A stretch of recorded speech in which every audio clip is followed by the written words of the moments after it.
Hey, everybody, and welcome to Frame This Podcast. I'm Philippe, and I'm here with my friend, as always, Nate Smith. Say hi, Nate. What's up, guys? I have to introduce myself now because we're on separate cameras and Zoom won't show you my face otherwise. Oh, look at that face. Oh, what a stud. All right. And today we are talking with the one and only Mr. Tony Skinner, aka El Tigre, on my phone. How did I get that nickname? Is that a Community reference? No, I just came up. That's not a Professor Chang reference from Community. No, that's called Bachelor Party and a couple drinks in. Got it. Okay. Yeah, I don't remember much about that night, so I guess that reference is lost. That's a good thing. That's probably a good thing. That's probably a good thing. Means we did it right. Tony, do you weigh your tea when you're steeping it? I did all that before we jumped on this call, but yeah. What a pro! Okay. Just curious because like when you use like a kettle like that, most people use them with Chemexes and they weigh their coffee. This guy right here. Yep. Nate, you're talking to the master. What is the proper ratio of water to tea leaves? And because with coffee you have to grind it a certain way because like the surface area changes based on how densely you grind it. Is there anything like that with tea, or is it literally just like the type of leaf? Yeah, there's definitely something with the tea. It depends. There's so many different types of tea, and depending on the type of tea is going to be the different temperature, the different length of brewing. It's been a journey and a lot to learn, but I've enjoyed it. So Tony, as I know you're an expert, well, no, you don't call yourself an expert in communication, but you're fascinated with the art of communication. Yes. Are you also a tea master? I think I'm well on my way. So this whole, I guess I'll pull some up here real quick. This is called a gaiwan. The type of tea brewing I do is called Gongfu Brewing. It's not as common in the US, but over in Asia and stuff, that's just how they've done it for forever. Is that the traditional Japanese style? So Chinese tea and Japanese tea are kind of similar, but they're also kind of different. Japanese tea is going to be either matcha or like a sencha, whereas I typically drink more Chinese tea or Taiwanese tea. What gives you the most bang for your buck? Define bang. Like in the face in the morning or throughout the day? I don't think that's why you drink tea to begin with. Oh, green tea has caffeine. You'd be surprised. Yeah, but most people don't drink tea from what I've heard for the caffeine benefits and like the energizing benefits. Dude, fucking Zen Buddhist monks. That's all they did was drink tea. That's how they felt enlightened. For like the vitamins and shit, not like the antioxidant property. Yeah. You're right. No, you're right. Yeah. You're not drinking good tea then if you don't feel anything from it. So like what I learned as I started getting into this tea was tea bag tea is the leftover garbage from good tea. And so all I ever know, and most people I ever encounter just drink tea bag tea. And so it's kind of like the leftover garbage of the good tea. So you're not getting that punch or that hit like you would from good tea like I'm drinking tonight. So where do you get your good tea from? And do you have any favorites that you could recommend to us noobs? Oh, yeah. There's one place I go for. There's one place local, but then there's another place that I go to called Mayleaf. You just go to mayleaf.com. They got all the good stuff. That's my favorite place to order. It's a dude out of London, and his dad was the first, I think, like ancient Chinese medicine person to bring that to Europe. So because of that and their honor tradition, he has a lot of good connections and's been able to bring in a lot of really high quality tea that most people can't access. My hookup was a guy named Tuan, who was a custodian at my office, and his mom actually back in Vietnam ran a tea farm, and he brought the good shit over. And yes, drastically different from what you drink out of the tea bag and what you have fresh you brew that day. I mean, my mom would always drink tea, and it was always loose leaf. It was very rarely bagged. She had like this little ball that she would just drop in her mug. So I'm no stranger to good tea. I just prefer the bean. I understand that. Hey, Nate, doesn't that make you a fiend for the bean? That is my username on a lot of things. So it's not just a preference. It's like a whole lifestyle for you. I'm trying to break away from that, but yes, one of the most relaxing things for me is coffee shops and artwork. So I think it's moved past I do drink it most of the times for the taste, less for the kick, because I could go without it if I wanted to. I just really enjoy its taste in the morning. No, I get it. Tea is part of my morning routine, so same but different. Let's talk about morning routines. No, let's not talk about morning routines. No one wants to listen to my morning routine. I'm curious now. Yeah. I don't really have one. I just kind of roll out of bed and go to work. There's a lot of grunting involved in mine. Yep.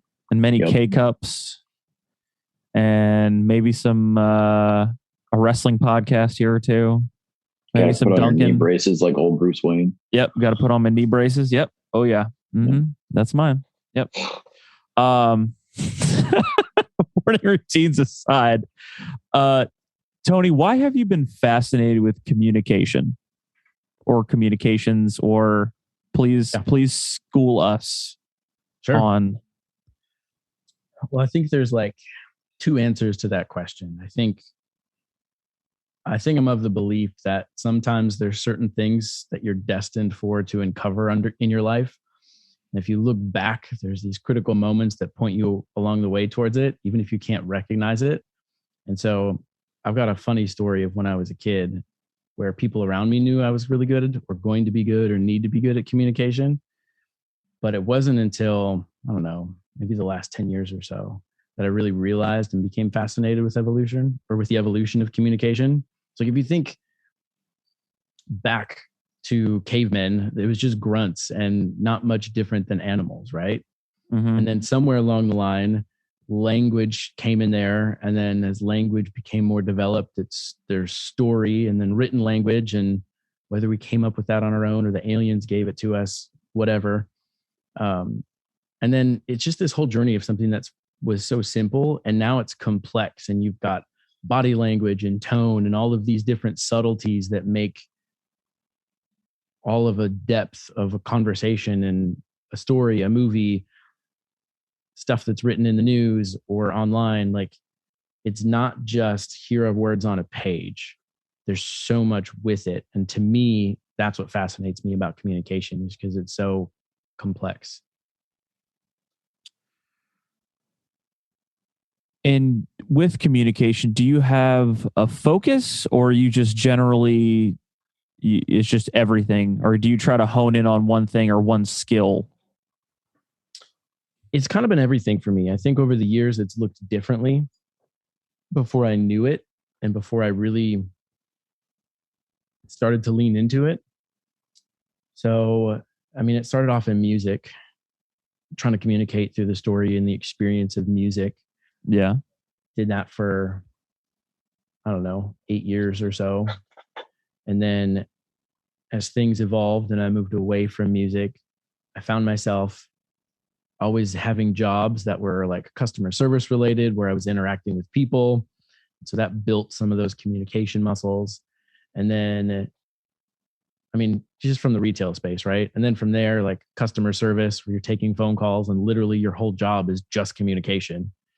And then taking it a step further from there, I did corporate training for a while, which again, it's now teaching other people how to communicate, to take those phone calls you used to take. And what I'm doing now is instructional design, which is another level up. I create training content for trainers to teach the people how to take phone calls. And there's a sales aspect in there too. So I think the consistent thread that I've found throughout my life has been, communication's my thing. That's what I like. That's what fascinates me. And there's 1,000 different ways to dig into it, I guess. Now, we mainly focus on art and artists of all type. And I kind of had this thing running this current around the back of my mind. How does art and how does communication, or how important is communication, or what you're communicating in your art for the people that are, viewing it or listening to it or seeing it for the first time? And, what sort of impression are you trying to leave with somebody? Yeah. I think for me, art is, or communication falls in two ways in art. I think communication is an art in and of itself, but I think all art also inherently communicates. So whether that be, through a painting and the emotions it communicates, or the story it's trying to tell, or through music. And I mean, I think communication is just a fun way of talking about expression, and art is expression. So I think art is communication. Excellent. So, have you? No, Nate, go ahead. How often do you find that the method with which you tell the story? So I'm a very straightforward person. And I've found that oftentimes perception and how I'm perceived can be detrimental. And so how often do you find that the method through which someone communicates something overrides what they're actually trying to communicate? That's a fantastic question. And I think that can happen a lot of times. And in order to, I think, overcome that, you have to be aware. This is where communication gets into an art form. Instead of just saying, hey, this is how I feel, or here's what I'm thinking, like you said, very direct, taking that next step of thinking how you're perceived. You're now considering the other person. And it's trying to create a dialogue, which is like that back and forth, instead of just a one-way flow of information, which is more of like a lecture, right? But I don't think a lot of times we pause and realize we lecture instead of conversate when we're talking to people on a one-on-one basis. Does that answer that question? Yeah, like I feel like all too often nowadays, people, when they say they're communicating, they're really just waiting for their turn in line to respond. And they already have like a pre-baked thought that may or may not have anything to do with what their counterpart is, trying to say. It might just be some loose tangent, and they're just waiting to tell their story. It's frustrating. Yeah, half of communication, maybe more than half, is listening. And so when you think, oh, I'm a good communicator, I talk well. No, you got to listen, man. Because if you're not listening and being aware of what the other person's saying, like you said, Nate, you're just going to spout off what you've been waiting to say. Phil, do you remember your thought that you had a little bit ago? About communications? Or what? You were going to ask something and I cut you off. No. Following up on what you said, Nate, I know you're working on like your passion piece right now. Soon to be out on, remind me his name, Shackleton. Shackleton's It'll be a very long time before great trek across the North Pole. South Pole. Or South And Pole, they sorry. actually, they didn't succeed. They all died. No, they had to turn back. They turned back. But besides telling that story, what are you also communicating? I actually had that thought. I don't know. It's a series of pieces on the first attempt to try and cross the South Pole by land. And they all survived, but the idea is to communicate through the overall narrative, just like a constant degradation. The book that I'm pulling the most from talks a lot about how just withered they got on just a complete like downward trajectory. So, you know, I'd like to communicate the idea that everything degrades over time if left to nature. If left to nature. And how are you? Like he mentioned, it's a passion piece. Like, what is this looking like? Is this a book? I'm an illustrator, Okay. and so it's in the form of pen and ink illustrations. Both the biggest I've ever done and the biggest project I've ever attempted to do. Cohesive project I've ever attempted to do. So it'll be fun. Exciting. Did that answer your question, Phil? I'm not sure what you're asking exactly. No, I was just seeing Tony if Tony could comment on anything about what you're trying to communicate in the piece overall. But now I get a better sense since I've listened and I know more about it. Now I get a better sense of why you're doing this and what you're trying to convey in your art. Excuse me.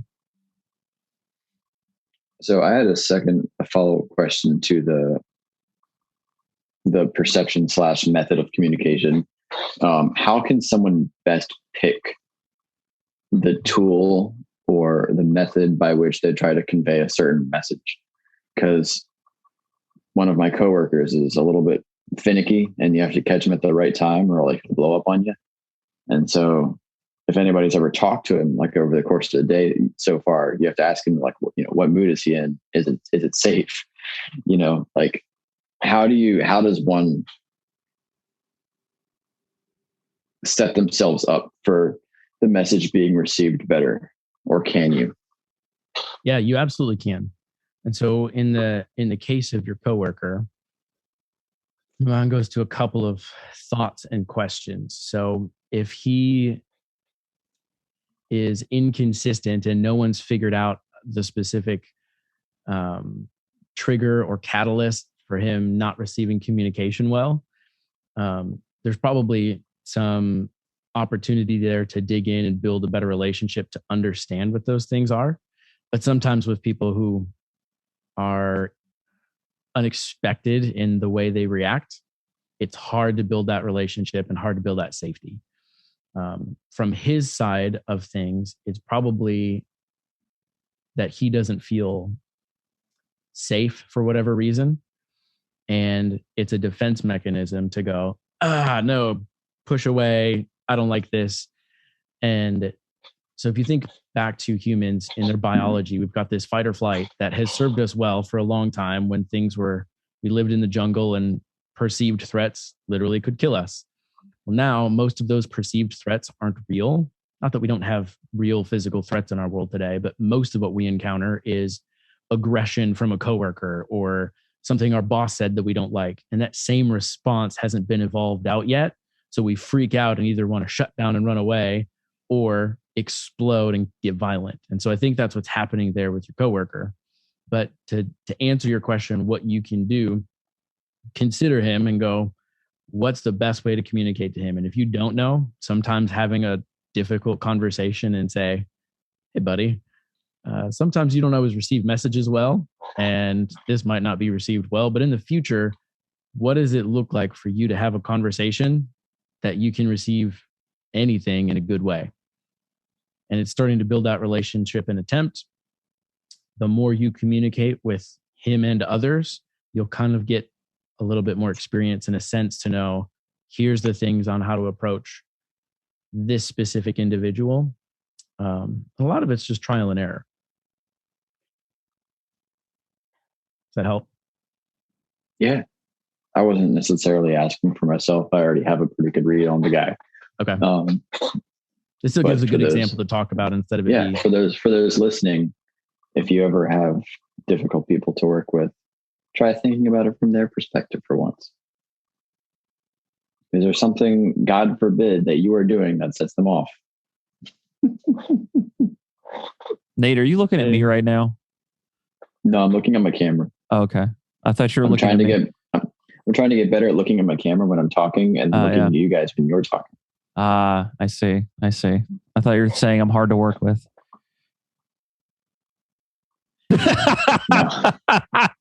If the shoe fits, man, and you got to self-identify, do what you got to do. Speaking of problems at work, so there was a lack of communication between two groups. And I had to step in and sort of build that bridge back up and sort of smooth things out from years of just not communicating things to two separate groups. Correct me if I'm wrong, but does communication solve 99.5% of the world's problems and or problems at work? I would say good communication solves the majority of problems in the world. Absolutely. Okay, maybe I should have inserted that adjective there. So then what's the difference between communication and then good communication or successful communication, if you want? Is that a better descriptor? Sure.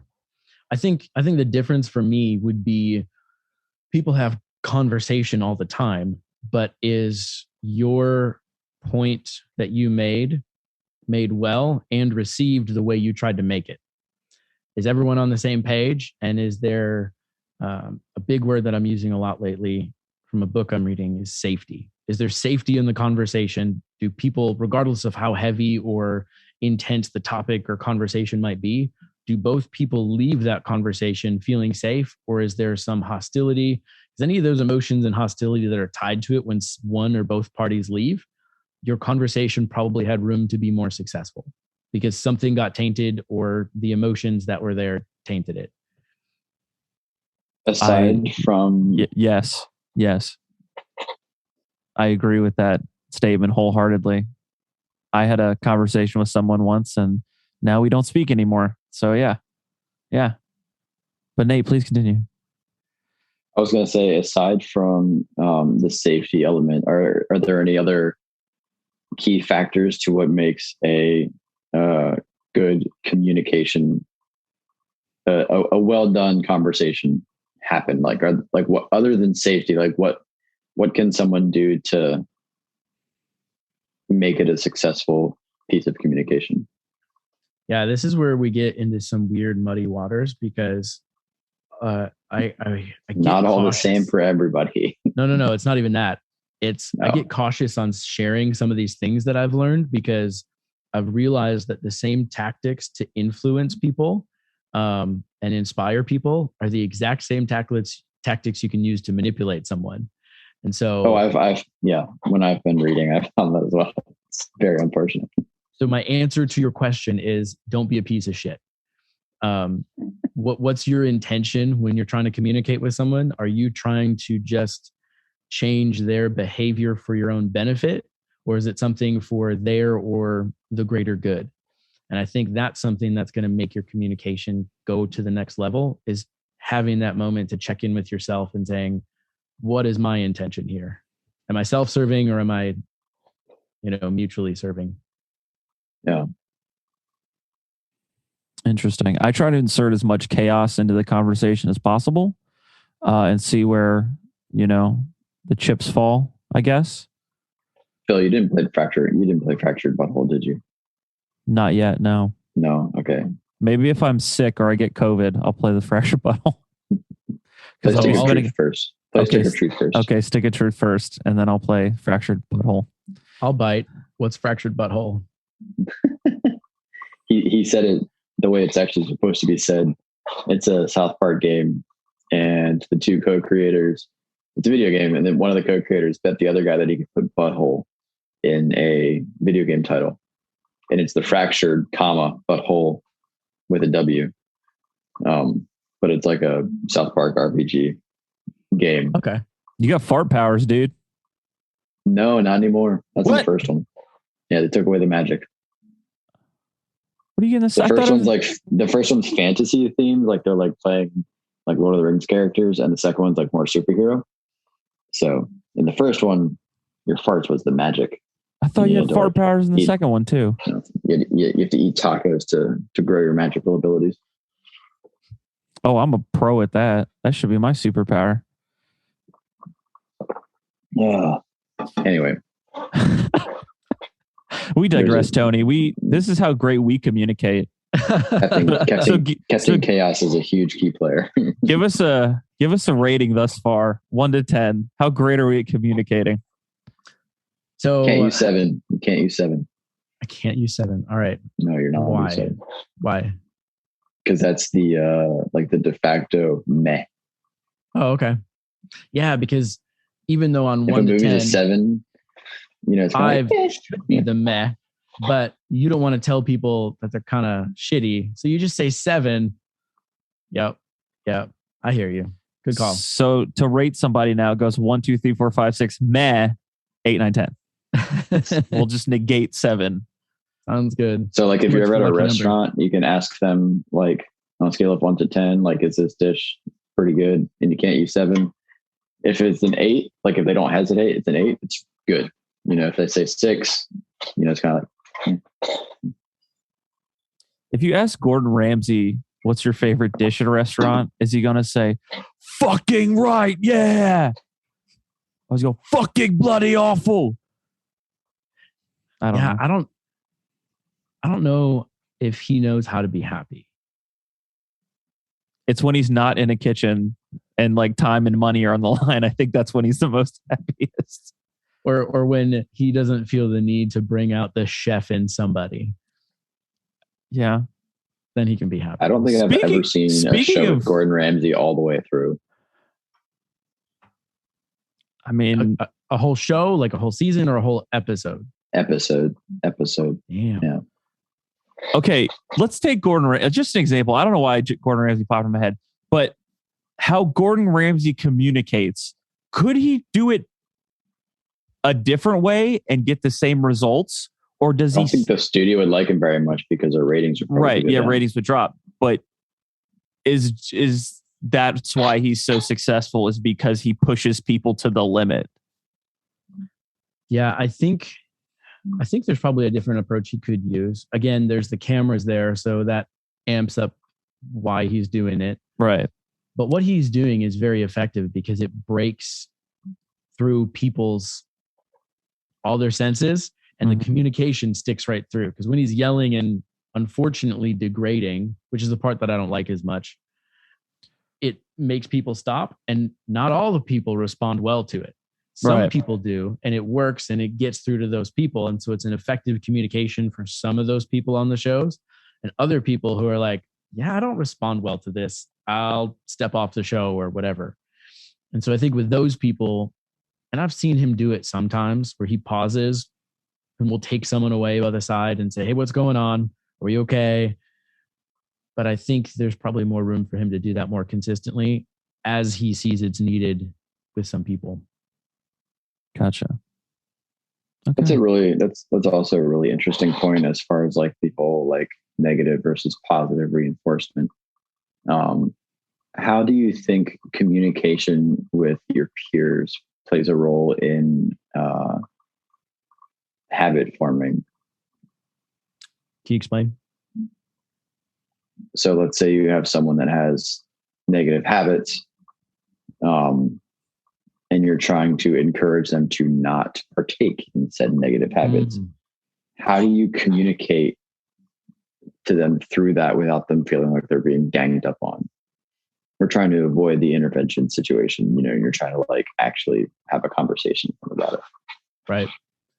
I think for me, obviously it depends on the individual, but taking that aside, it goes back to safety again. If there's safety in a relationship built, and because a lot of times when people who are in whatever level of a bad habit whether that be, like deep addiction, or on the lighter side, dude, what the fuck? Why don't you clean your dishes? There's a whole spectrum of things we could be influencing here. A lot of people get really defensive because they feel the relationship is at stake. So if you can make sure that the relationship that is communicated, that they feel safe in it, and that the relationship's not at stake, it's easier to hear hard feedback of things where they might be fucking up. From there, the next piece is to avoid that intervention situation. You can't make it an ultimatum. If people are truly going to change, they have to change for themselves, and they have to want it. So there's a combination of patience, but also, hey, it would be better if you did this, or here's how this affects me. And those are the ways that you can help incentivize somebody without pushing them away. As far as the positive and the negative, everyone's motivated by something, and some people are more motivated by moving towards something, which would be positive reinforcement, or by moving away from something, which would be that negative reinforcement, or they're only afraid of something. And I think both have their places, but I always try to gravitate more towards positive, because as I've observed in history and then just in experiences throughout my life, when you motivate through fear, it works for a while. But if you motivate through fear too long or too hard, you'll inspire resentment or revolt. And so eventually, long-term, fear is not the best motivator. So we can't bring back the guillotine? Anything is possible, but I wouldn't recommend it. Noted.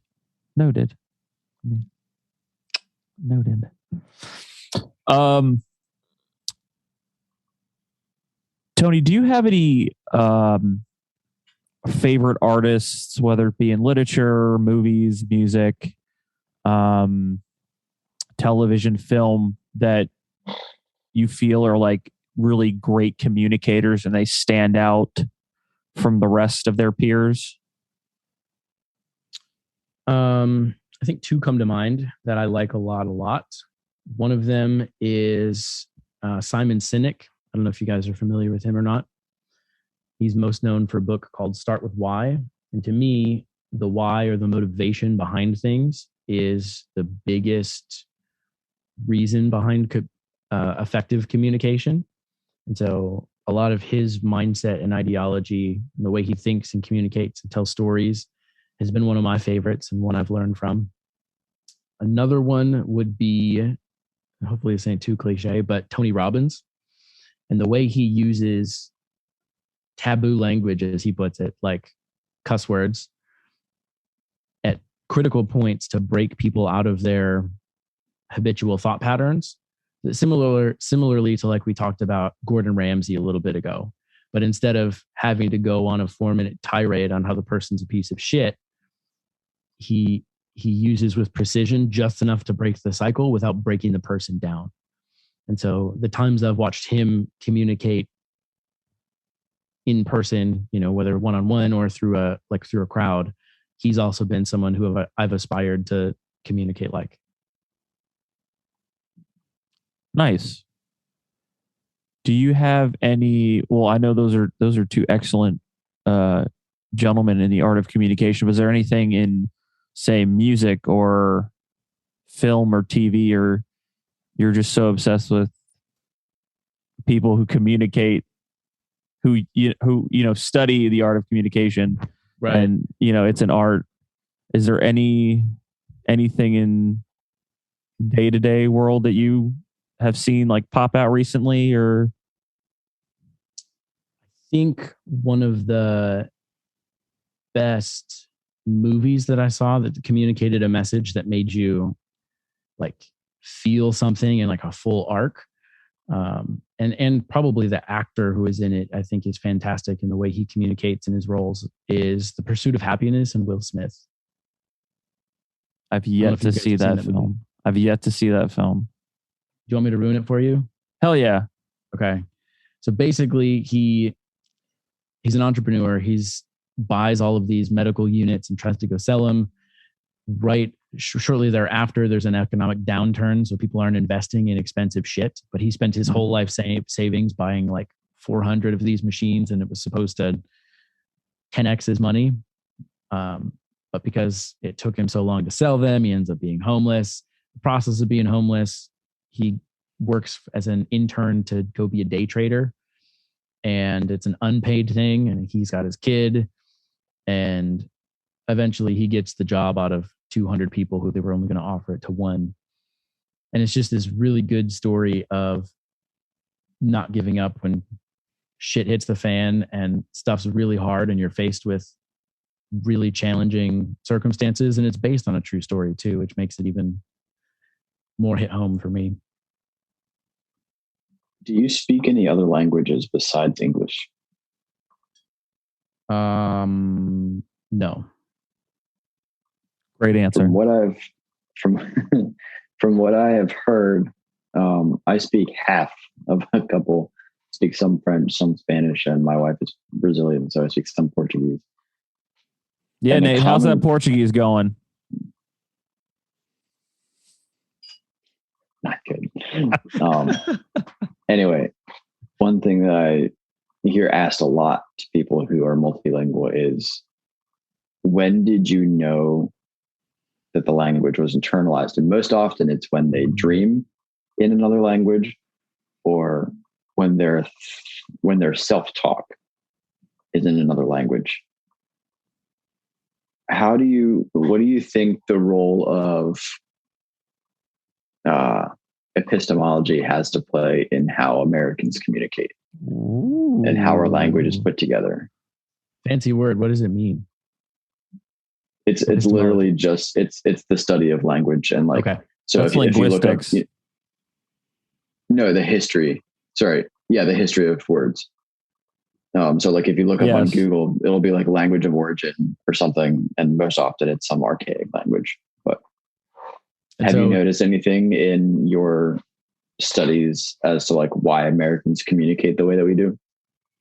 No, that's not anything I've dug into at all. It's mostly been, the only thing that's kind of related to that I've noticed is that English is a shitty language, and it doesn't have the depth of like descriptors or nuances that a lot of other languages have to describe things. So as I've talked about, language and communication and tone, and I think maybe that's in English where we have all of these extra things, where there's the stuff that's said in between the lines. Other languages may not have that because there's a word for that, or like a phrase for that. Like, yeah, exactly. Yep. Interesting.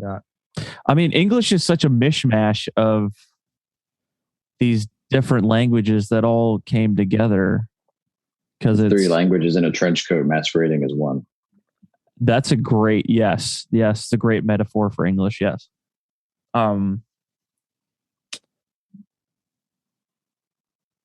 Not so much about, I guess, language now, but why has podcasting and people who podcast have been such a huge like revolution in communication and communications, and why is it so popular?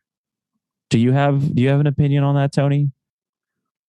I think a big catalyst for it was everyone being stuck at home for a year, and people wanted to do something and express in a creative way.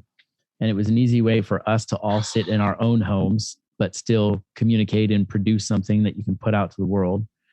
But even before that, I think because it's been around since like the early 2000s. Right. Yeah. I started listening to podcasts probably about 4 or 5 years ago. I liked the bite-sized chunks of information rather than committing to a book. Yeah, I think that's part of it. I think the other part of it is, I feel like a lot of the news stations feel pretty scripted. And of course, there's the fence, and then there's the right and the left side of it, and both have their narrative. And so it's hard to feel like there's any type of real conversation or real communication happening. And I think a lot of these podcasts, whereas some of them are scripted and you have some podcasts that are very edited, and that's fine. But a lot of podcasts, and my favorite type of podcasts are shows like this where you're just jumping on having a conversation. And that, when it's live on air, there's no teleprompter. I think there's a different level of trust and communication that listeners have. And that's probably, I think, the core of what draws people into podcasting.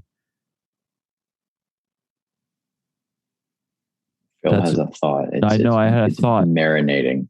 I see it. As podcasters, how do we start differentiating ourselves from everyone else? Because it seems like everyone else has a podcast. Asking good questions. Yes, asking good questions. But how do we get listeners like you? What are we needing to do? Do you have an answer for that? Is there something that we can do better? So part of it is, and I had a podcast I did all last year, which was fantastic. Thank you.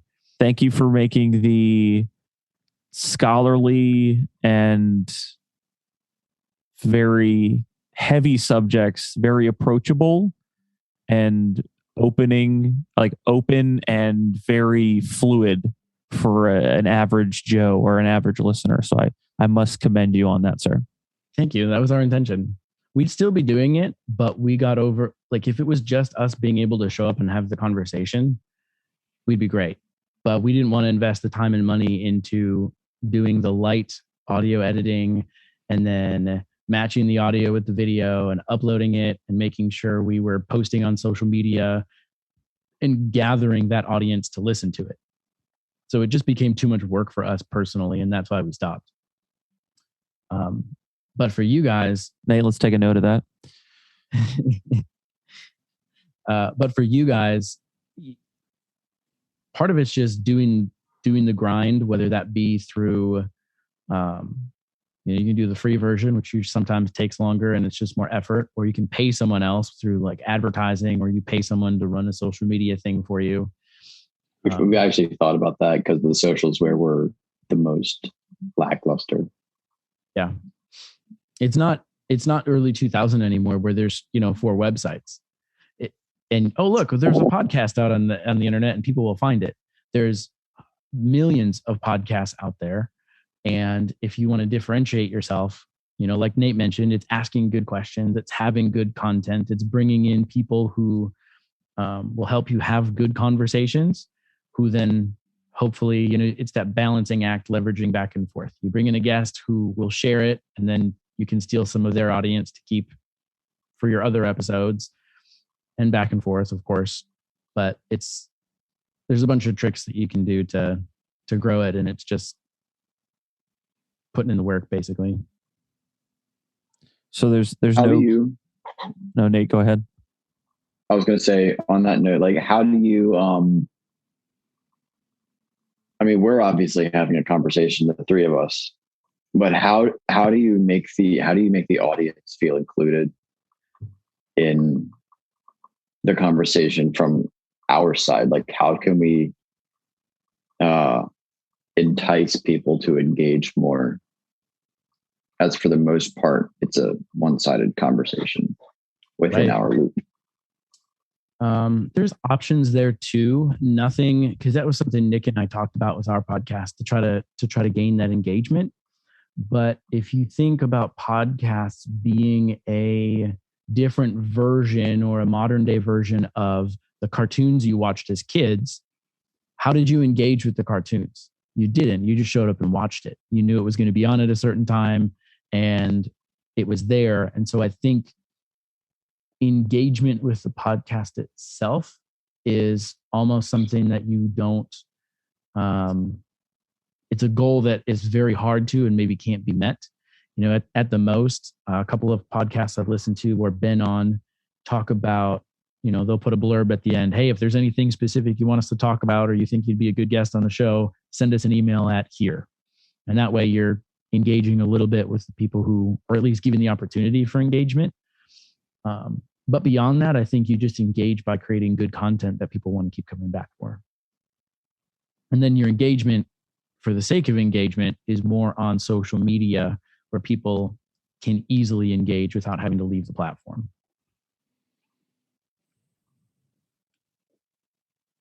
That's something that that's something that I struggle with, is just how to get people to interact more.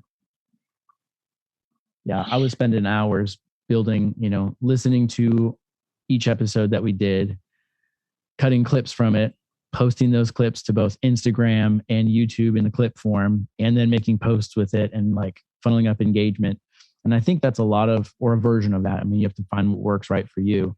But there's a version of that where you have to constantly remind people that your podcast exists, because you'll have a few friends and family or a few people who found it that love it, continue to listen, and they don't need a reminder. And then you've got your bigger section of people who probably just like it, but need a reminder to listen to it. And then there's the other end of the spectrum where people need to be motivated to listen to it. And that's where they need to be hit, like with the advertisement 6, 7, 8, 9, 10 times. You know what? Fuck, I've seen enough of these clips. This really seems interesting. I'm going to go listen to this episode. Sweet. That's a good little nugget.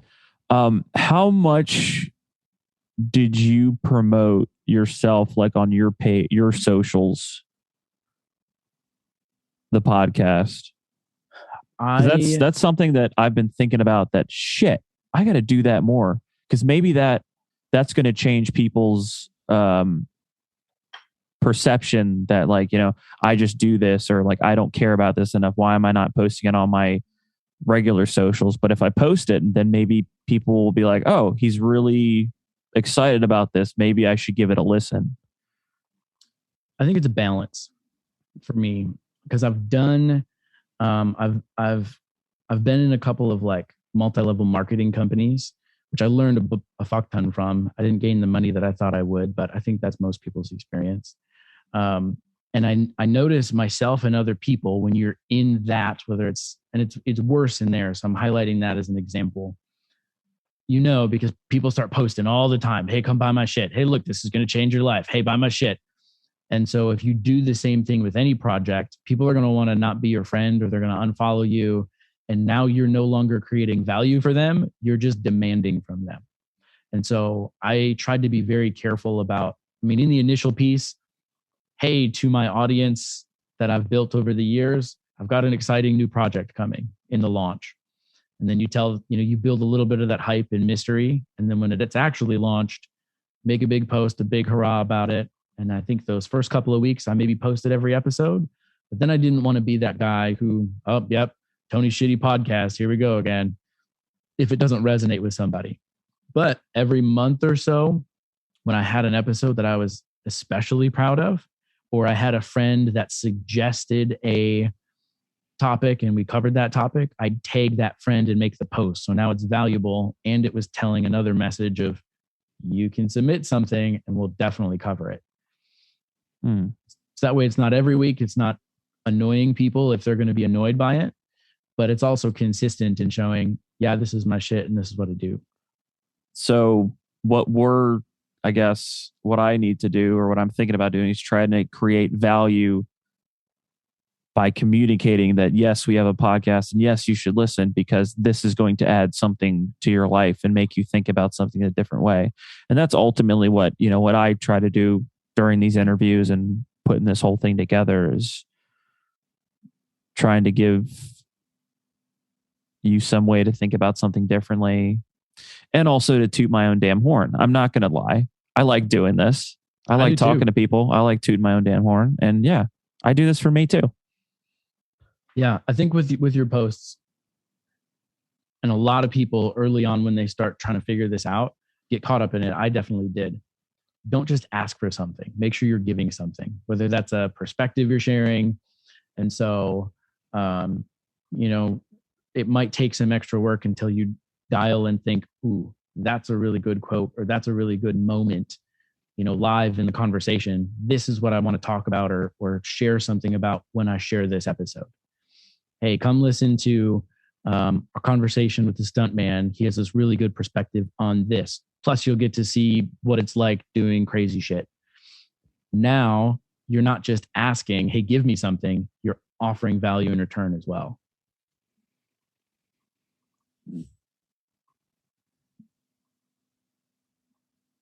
Now I'm deep in thought. Nate knows my face. I usually look that way. It's like, Phil's like, Phil, why are you looking off? I was like, oh, I was deep in thought. That's really interesting. So if anybody who wants to start a podcast out there, go for it, but make sure you're adding some value to people's lives. True that. And don't do it because you just want to fucking troll. Don't be a troll. Hey, I mean, there's plenty of YouTube it started with Phil, but then he thought better. Oh no, that's my other podcast I troll on. Sorry. That's my other one. Well, I should probably go eat some food. Yeah, we'll wrap this convo up. I think we've hopefully talked for an hour. Hopefully we spoke for an hour. Nate, final thoughts? Besides communication food.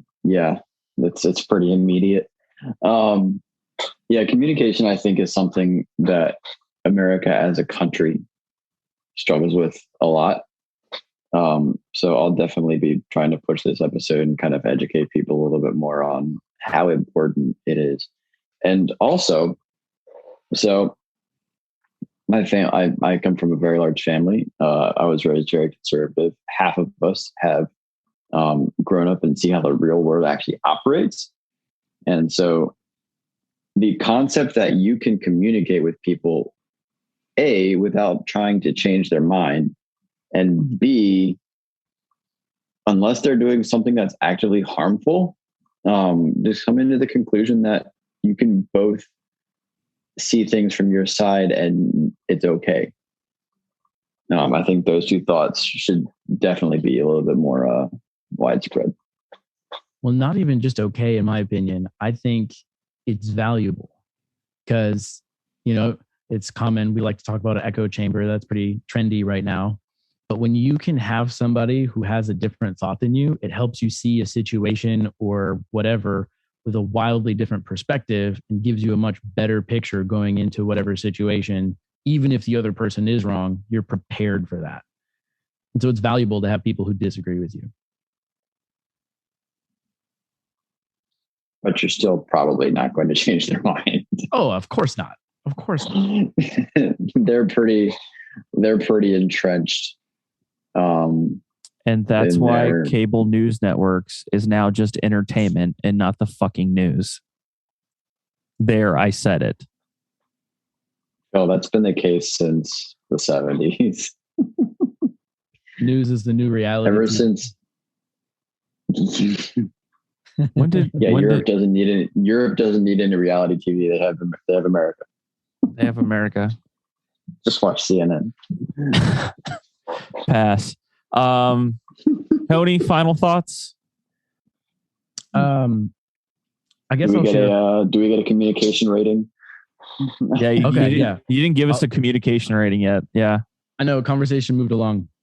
I think, for me, communication, and what would go into a rating is the willingness and intentionality to improve, right?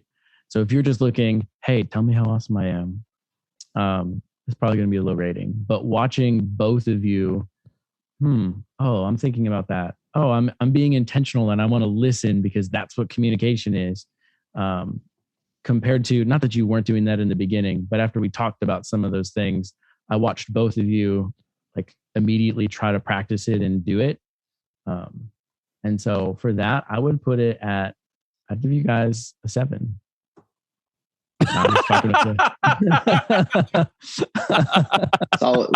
solid 6 with room for improvement. Nah, I'd give it an 8, honestly. I'd give us, let's go with a 5 out of 5. That's 50. It's not as bad as 0 or 1. It's not as great as 10. There's room for improvement. There we go. How well did I? No, it's always how well does Phil train wreck the conversation into something totally different? That's what we usually the score is. Usually, if we had a counter for how many times Phil's brought up wrestling. He didn't bring up wrestling this entire time. I'm very proud of you. Oh, he did. I remember because he said his morning routine usually involves a wrestling podcast. Bringo. Close enough. So all of your episodes are now cohesive and safe. Here's a waka boom for Tony and Conrad on what happened when. Here's a for JR and Conrad on Grill and JR. And Eric Bischoff likes fat chicks for 83 weeks. There you go. There's my 3 favorite wrestling podcasts. But final thoughts for me. I learned something. No idea what any of that meant. I know. That's great. Neither did I. It's going to be in there. And you're just going to go hashtag WHW, hashtag Grill and JR, and hashtag 83 weeks Eric Bischoff, and hopefully get a shout out. I learned, let's see, damn, communication is important. And we should all strive to be better communicators and fucking listen. I think that's one of the biggest things I've learned as I've gotten older. Listening is more important than speaking. Yes, there are times that you should speak up and say your piece, but listen to people. They'll tell you what they need. And have the intuition to read between the lines and detect what they need, even if they don't have to tell you. Oh, I don't have that spidey sense yet. You got that spidey sense, Nate? Phil, it sounds like you need some safety. I need some sleep. I don't know about safety, but sure, safety it is. All right, everybody, you can find us at framethispodcast.com. You can find us at Frame This Podcast on Facebook, Instagram. How's the Twitch situation? Twitch, we're getting there. We're going to start live streaming soon. Maybe Phil Fun Fridays or something cool. Or maybe Nate and Bruna can talk about married life. But nobody wants to hear. thanks everybody. So stay safe, stay hungry, and Nate, stay creative. Thanks everybody.